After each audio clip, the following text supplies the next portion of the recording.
நான் பாண்டியர் காலம் ஜாஸ்தி பார்த்ததில்லை. அந்த பக்கம் போகிறதுக்கு எனக்கு பொருளாதார சூழ்நிலை இடம் கொடுக்கல.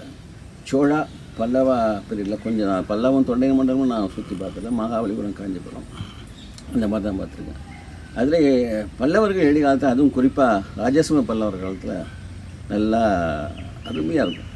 மகாபலிபுரம் அந்த ஜலசைனமூர்த்தி கடற்கரை கோவில், காஞ்சி கைலாசநாதர் கோவில் தான் இன்றைக்கி அதுதான் முன்னோடி. ஒவ்வொரு சிற்பமும் சப்த மாதர்கள், ஜேஷ்டா எல்லாத்துக்கும் அதுதான் முதல். பிள்ளையார் சொல்லி போட்டது அங்கே தான்.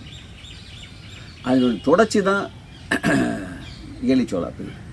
அப்படியே கொண்டு வந்திருப்பாங்க அவங்க. இதில் கோயில்கள் பெருக்கம் ஜாஸ்தியானது சோழா பீரியடில் தான். பெருக்கம் ஆகும்போது இந்த கோயில் எடுக்கணுங்கிறப்ப அந்த கோவில் சிற்பிகள் நிறையா தேவைப்பட்டது அந்த காலத்து தான். அப்போ போட்டி நிறையா இருந்திருக்கும். ஒவ்வொரு ஸ்கூல் நிறையா ட்ரைனிங் ஸ்கூல் நிறையா இருந்திருக்கும். அதில் ஒவ்வொருத்தரும் தன் திறமையை வளர்த்துக்கிறதுக்கு அது ஒரு ஆயுதமாக களமாக பயன்படுத்திக்கிட்டாங்க அந்த கோயில். அதனால் ஒவ்வொரு கோயிலுமே ஏலிச்சோழா டெம்பிள் தான் அவ்வளோ நல்லாயிருக்கும்.